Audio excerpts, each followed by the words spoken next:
یہ news H D میں ہوں حارث علی شاہ گیلانی۔ چلتے ہیں آج کی اہم خبروں کی طرف۔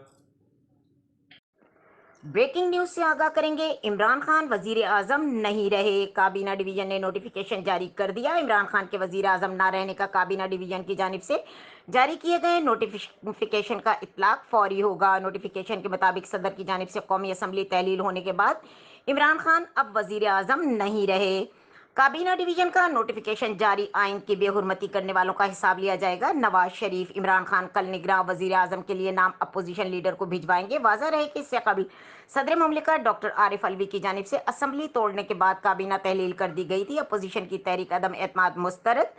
قومی اسمبلی کے اہم اجلاس کی صدارت کرتے ہوئے ڈپٹی اسپیکر قاسم سوری نے وزیر اعظم عمران خان کے خلاف اپوزیشن کی تحریک عدم اعتماد کی قرارداد مسترد کر دی تھی۔ ڈپٹی اسپیکر قاسم سوری نے متحدہ اپوزیشن کی تحریک عدم اعتماد کو آئین کے خلاف قرار دے دیا۔ انہوں نے کہا کہ وزیر اعظم کے خلاف کسی غیر ملکی کو حق نہیں کہ وہ تحریک عدم اعتماد لائے۔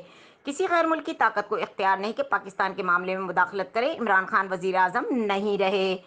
کابینہ ڈویژن کا نوٹیفیکیشن جاری، ڈپٹی اسپیکر کی رولنگ غیر آئینی ہے۔ ماہر قانون حامد خان، ڈپٹی اسپیکر نے تحریک عدم اعتماد پر ووٹنگ کرانے سے انکار کر دیا اور قومی اسمبلی کا اجلاس غیر معینہ مدت تک ملتوی کر دیا گیا۔ تحریک عدم اعتماد مسترد کیے جانے پر اپوزیشن نے قومی اسمبلی میں دھرنا دے دیا تھا۔ اپوزیشن اراکین نے اس موقع پر خوب شور شرابہ کیا اور حکومت کے خلاف نعرے لگائے۔